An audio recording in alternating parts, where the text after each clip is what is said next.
There is no body. That is where this whole thing quietly falls apart, and almost nobody stops to notice. The Great Pyramid of Giza is the single most studied structure on the surface of this planet. We have crawled through every shaft. We have scanned it with cosmic ray detectors. We have mapped chambers that human hands have not touched in thousands of years.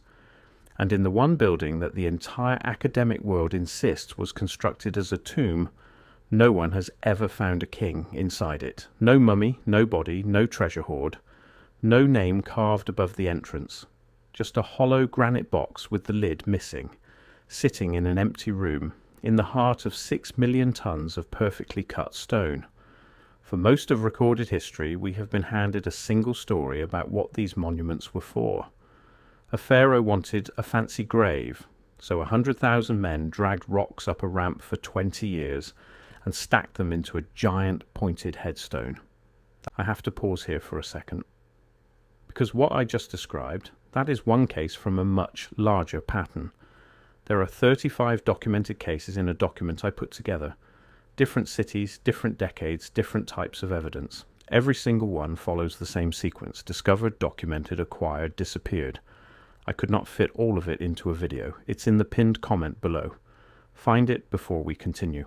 That is the version you learned in school. That is the version printed in the textbooks. And today I want to ask a question that those textbooks never seem interested in answering. Not what the pyramids were, but who benefits from you believing the version you were taught. Because the tomb theory is not just a theory, it is the foundation of an entire model of human history. And if that foundation is wrong, a lot more than Egyptology starts to crumble. To understand why, we have to go back to the moment the tomb story was invented and look at who was holding the pen. The man we have to thank for the tomb theory is not an ancient Egyptian. It is a Roman historian named Herodotus, writing roughly 2,000 years after the Great Pyramid was already standing. Think about that gap. Herodotus visited Egypt the way a tourist today might visit Stonehenge. He did not see it built. He could not read the language of the people who built it. He wrote down what the local guides told him, the same way a guide at any monument today will tell you a clean, simple story that fits in a 5-minute walk. And what did the guides tell him? They told him it was a tomb for a king named Khufu, that it took 20 years and 100,000 slaves.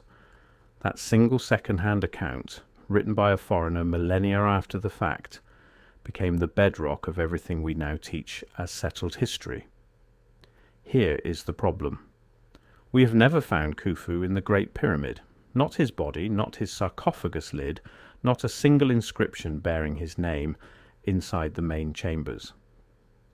The only thing connecting Khufu to the structure is a set of red-painted quarry marks discovered in a sealed relieving chamber in the 1830s by a man named Richard Howard Weiss. Weiss was deep in debt, desperate for a discovery that would justify his expedition, and conveniently he found the one piece of writing that ties the building to a pharaoh.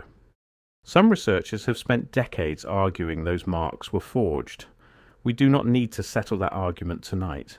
We just need to notice how thin the thread is.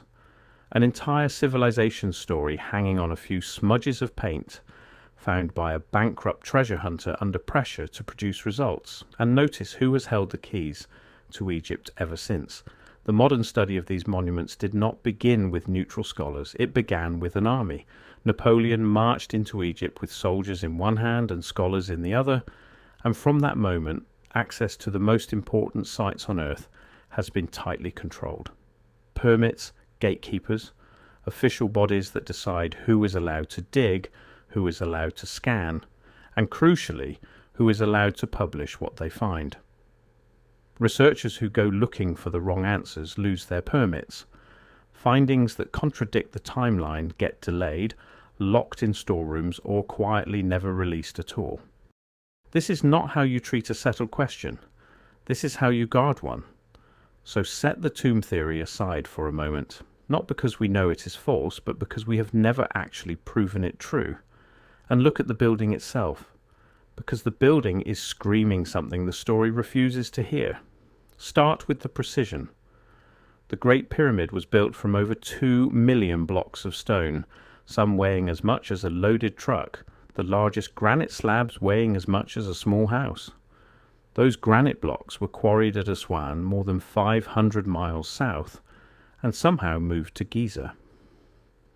The base of the structure is level to within a fraction of an inch across 13 acres. 13 acres.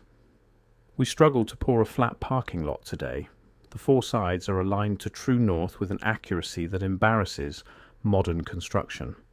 Not magnetic north, which drifts, true north. And the stones are fitted so tightly that in many places you cannot slide a sheet of paper between them. No mortar, no gaps. Faces machined so smooth and so square that engineers who have actually measured them describe tolerances we associate with optics and aerospace, not with copper chisels and wooden sledges. This is the part where the official story asks you to stop thinking. Copper tools, wet sand, wooden rollers, rope and muscle, and 20 years. Try it. People have. They have taken the exact tools we are told the Egyptians used and tried to reproduce even a single granite box to the same tolerance. They cannot, not in 20 years, not with 100,000 men.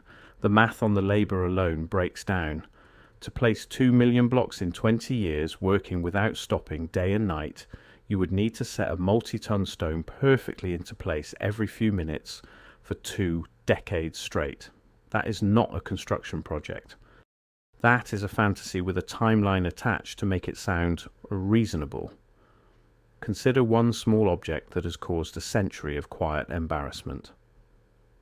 Among the artifacts pulled from Giza is a core of granite, a cylindrical plug left behind when an ancient drill bored down into the stone. Wrapped around that core is a spiral groove, a single continuous line cut into the granite as the drill descended. The depth of that groove per rotation tells you how fast the tool was eating into one of the hardest stones on Earth.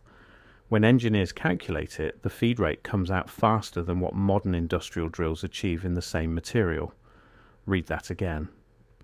An object the official story credits to copper tubes and sand-cut granite faster than a powered diamond drill. The man who first documented this, a careful and respected surveyor, could not explain it. So it sits in a collection, labelled and ignored, because explaining it honestly would unravel the entire timeline. And this is where the economic history begins, because cost is the thing the tomb story is desperate to keep you from calculating. Think like an accountant for a second.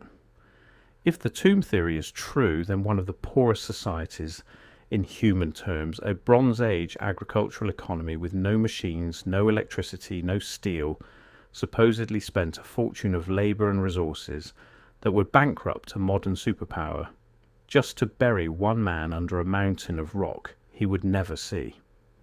No civilization behaves this way. Empires are practical. They build what pays, roads that move armies, aqueducts that water crops, walls that stop invaders. The idea that the most advanced building project in the ancient world existed purely to hide a corpse is the kind of story you tell children so they stop asking expensive questions.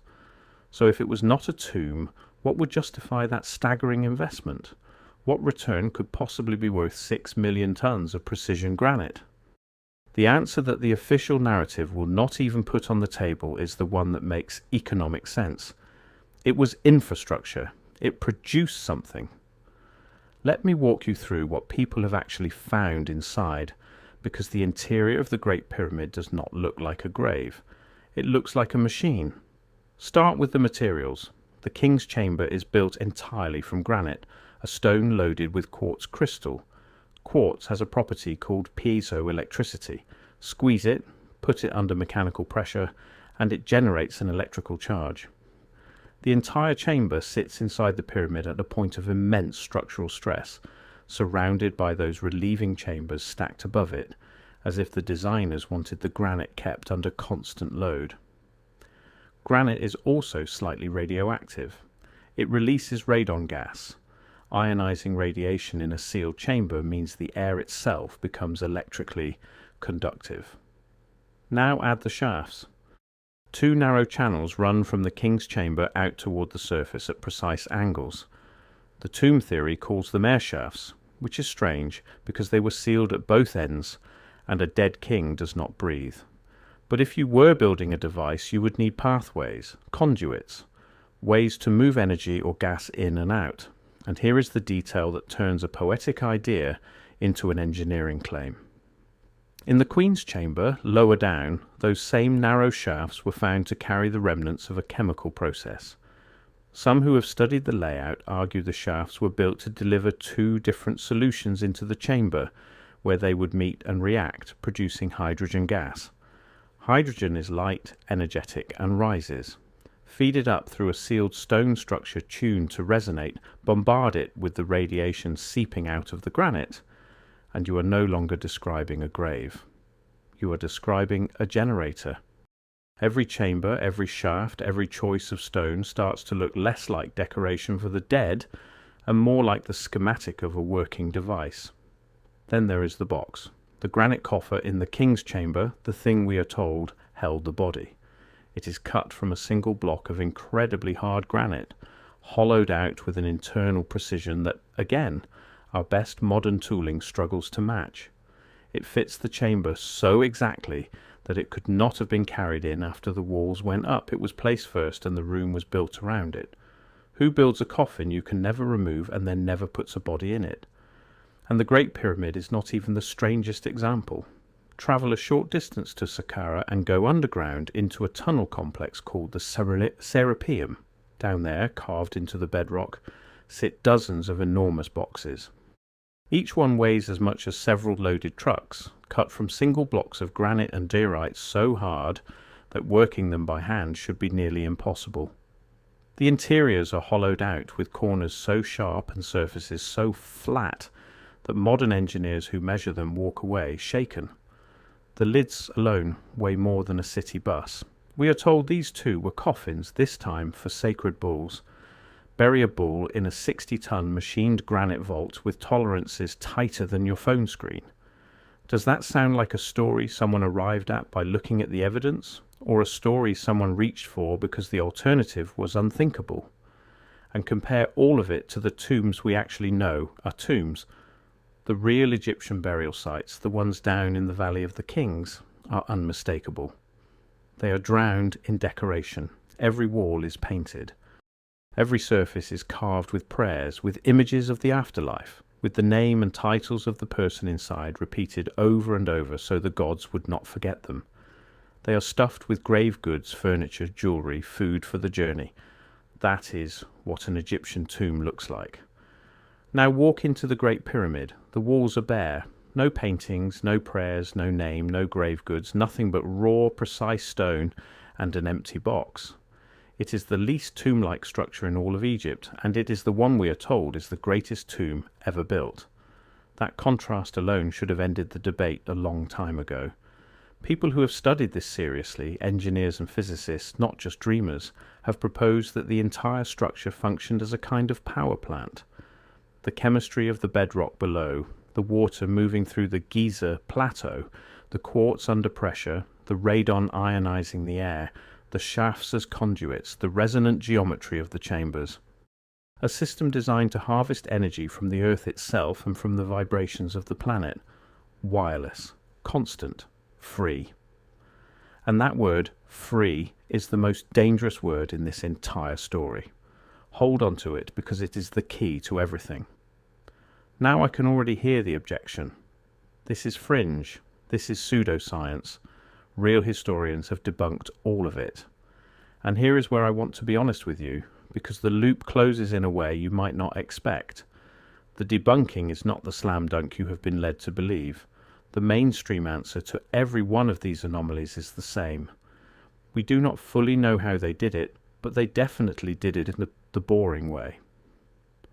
Notice the structure of that sentence. The mystery is admitted and dismissed in the same breath. We cannot replicate the precision, but it was copper tools. We never found a body, but it was a tomb. The labour math is impossible, but the timeline stands. Every gap in the evidence gets filled with the same answer, and the answer is always the one that keeps the existing story intact. That is not science, that is narrative maintenance, and once you see it at Giza, you start seeing it everywhere. because Egypt is not the only place this happens. This is where we have to zoom out, way out, past Egypt, past the ancient world, into something much larger and much closer to home. This is where the pyramids stop being an isolated mystery and start being one piece of a pattern that someone has worked very hard to keep you from noticing. Before I go further, that document in the pinned comment. If you have not found it yet, go there now, because everything I cover in these videos is one piece of a pattern that only becomes visible when you see all 35 cases together. The document shows you the full pattern. What I can show you here is the surface. What is down there is everything underneath it. Pinned comment, now, then come back. There is a name that has been circulating for the lost thread of this pattern. Tartaria. For centuries, on maps printed across Europe and Asia, there was an enormous territory labelled Tartaria. Great Tartary. It stretched across the heart of the largest landmass on Earth, an empire by area larger than anything we name in our history books. And then, sometime in the last few hundred years, it simply vanished from the record. Not conquered in a famous war, not dramatically collapsed, it just stopped appearing. The maps got redrawn, the name dissolved into a vague label for nomads, and the empire that the cartographers of its own era treated as real was quietly written out of the story. How does an empire that size disappear from history without a funeral? The same way a building loses its purpose. Someone decides the old story is inconvenient and a new one gets printed over it. And once you start looking for the fingerprints of that overwrite, the architecture starts to speak. Look at the buildings we call historic in almost any major city. The grand train stations with ceilings like cathedrals, the courthouses, the old capitals, the World's Fair palaces, ornate stonework, domes, towers, detail that no modern developer would ever pay for. We are told these were built by ordinary cities, often surprisingly poor and small at the time, using hand tools in just a few years by populations that supposedly also had to farm, fight wars, and survive without machinery. These buildings have a nickname among people who study this: orphans. Structures whose official birth certificates do not add up. Cities of 40,000 people with no steel industries somehow erecting a marble palace the size of a stadium, covered in carvings, in 18 months, and then, just as conveniently, tearing it down a year later. The World's Fairs are the clearest case. Enormous, breathtaking complexes of white classical architecture, miles of it, photographed in stunning detail, described as temporary, made of plaster, and demolished almost immediately.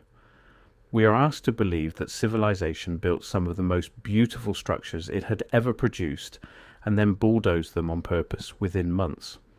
Or, and this is the question the orphan theory asks, were those fairs staging grounds for the demolition of something that was already there? A way to gather the public, label the old world a temporary exhibit, and then clear the rubble in plain sight while everyone applauded. And then there are the stars. Scattered across the globe on every inhabited continent are hundreds of fortifications built in the shape of perfect geometric stars. The official story says they were a military fashion designed to deflect cannon fire. Maybe. But the same star geometry shows up in places that never saw a cannon, etched into city plans, harbours and structures with no military purpose at all. The geometry is too consistent, too global, too precise to be a passing trend in fortress design. To the people tracing the old world, the star forts look like the surviving skeleton of a single system, built by a single culture that once spanned the entire planet before the maps were redrawn and the name was erased. This is where the word reset comes in. The idea is not that one event erased the past, it is that history has been periodically wiped and rewritten, the population reduced and reset, the survivors handed a new story, and the ruins of the previous age either demolished, repurposed, or buried. Buried. That is the other piece. Across the planet, in city after city, there are buildings whose ground floors sit below the current street level, windows half submerged in dirt, doorways that open into Earth, grand front entrances that you now reach by walking down a staircase as if the whole world rose up around the foundations. The official answer, building by building, is always local and always boring. The city raised the streets for drainage. They filled it for a road. Coincidence, repeated thousands of times on every continent. A layer of sediment that taken together looks less like urban planning and more like something poured over the old world all at once. And there is one more detail that turns the stomach once you notice it. In the wake of these resets, the records fill up with the orphaned and the friendless. Enormous institutions appear in city after city, built to house children with no parents and adults with no past, grand buildings labelled as homes for the friendless, asylums, poorhouses, all suddenly necessary at once. Ask yourself what produces that. A normal world does not generate oceans of parentless children overnight. A cataclysm does. A reset does. The official history treats each of these institutions as an isolated act of charity, stacked together across continents, inside the same narrow window of time. They read like the clean-up crew of an event nobody is allowed to name. The survivors were gathered, renamed, restoried, and handed the version of the past we now defend as obvious. Now connect it back to Giza. The Sphinx itself shows water erosion patterns, deep vertical channels that geologists associate not with wind and sand, but with prolonged heavy rainfall. The kind of rainfall the Egyptian desert has not seen in many thousands of years, pushing the real age of that monument back far beyond anything the official timeline allows. The Sphinx, like so much else, may have been dug out of a layer that buried it, not built on top of clean ground. So here is the shape of the thing we are circling. A previous civilization, more advanced in ways we have been trained to find unthinkable, capable of precision we cannot match and energy systems we abandoned. A reset or a series of them that knocked humanity back and reduced its numbers. A new story printed over the ruins. And a class of survivors or successors who inherited the wreckage and made themselves the authors of the explanation. Which brings us finally to the only question that actually matters. Who is they? And what do they get out of the lie? This is the part, the tomb story, the orphan story. None of it makes sense until you follow the money. So follow it. Imagine you inherit a world full of machines you do not understand. Buildings that pull energy from the earth. Architecture that channels and resonates. A grid of structures, the pyramids among them, that once ran the old world for free. You cannot build them. You can barely comprehend them. But you can do one thing. You can control the story of what they were. If the public believes the pyramids were tombs, nobody asks what they powered. If the public believes the grand old buildings were just decoration thrown up by hand, nobody asks why their geometry looks engineered. If the public believes history is a straight line, primitive past, advanced present, then the very idea of a lost technology becomes a joke, and anyone who points at the evidence gets laughed out of the room before they can finish a sentence. That straight line is the most valuable lie ever told, and it is an economic lie. The myth of linear progress is the foundation of the entire modern economy. It tells you that you live at the peak of human capability, that everything before you was darkness and superstition, that the people who came before could not possibly have known something you do not, and therefore that the way things are now, the prices you pay, the systems you depend on, the bills that arrive every month represent the best humanity has ever managed. Energy is the clearest example. The entire global economy runs on the principle of scarcity. Energy is metered. It is sold by the unit. It flows through wires owned by someone, generated by burning something that has to be dug up, refined, and billed to you. The single largest industry on Earth is built on the assumption that power is hard to produce and must be paid for, drop by drop, forever. And we do not have to reach back thousands of years to see what happens to anyone who threatens that model.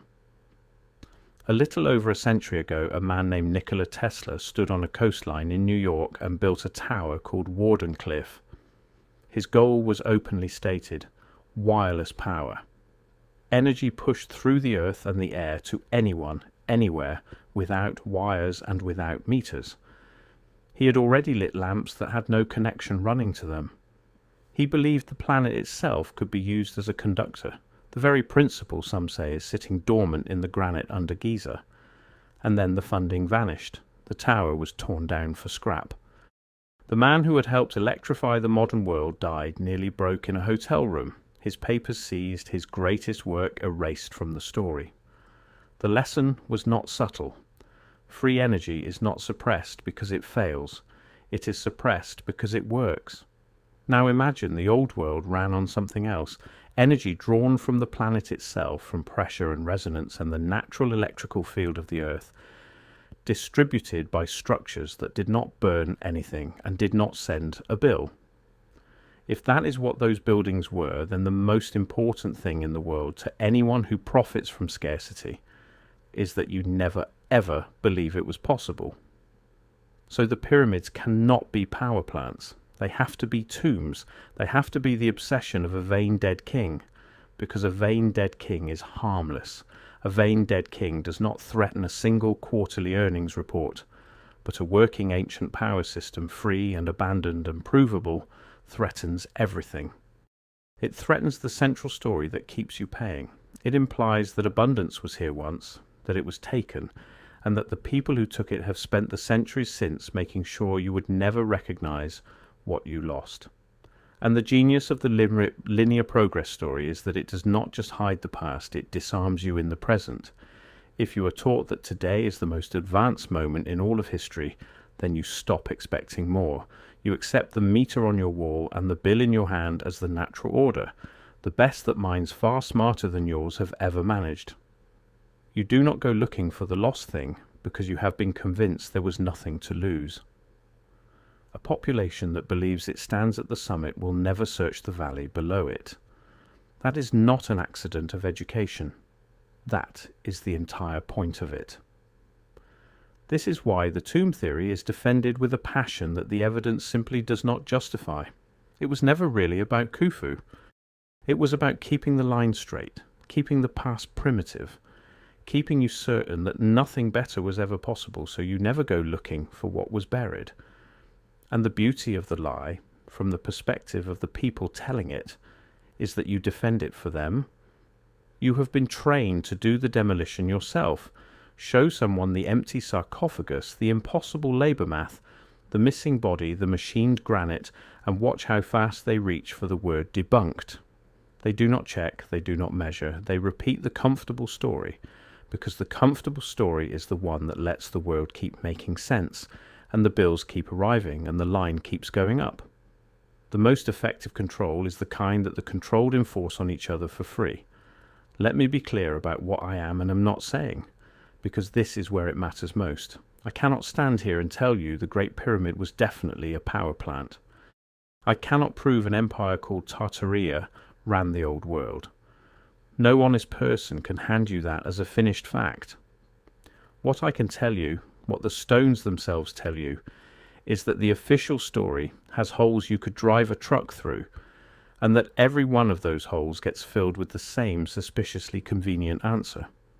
We have a tomb with no body, a construction project with impossible math, buildings buried up to their windows on every continent, an empire erased from the maps in living memory, monuments built to a precision we cannot reproduce using tools that cannot produce it, and an explanation for all of it that arrives pre-packaged, pre-approved, and aggressively defended by people who have never measured a single block.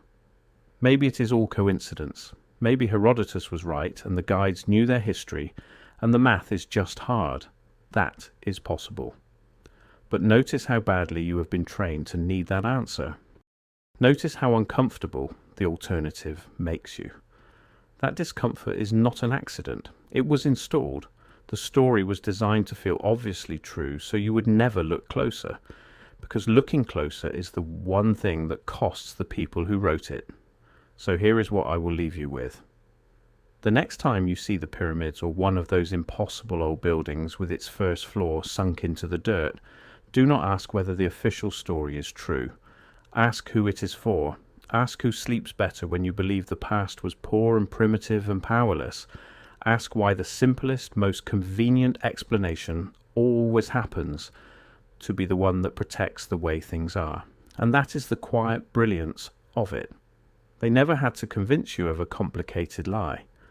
They only had to hand you a simple one early enough that it felt like common sense. Tomb, king, slaves. 3 words learned before you were old enough to question them, doing the work of 1,000 locked doors. You were not lied to once. You were taught to defend the lie for the rest of your life, and to call anyone who pokes at it a crank. That is not history. That is conditioning wearing the costume of history. The pyramids have stood for thousands of years, silent, perfect, and empty. They are not hiding a king. They never were. What they are hiding is a question.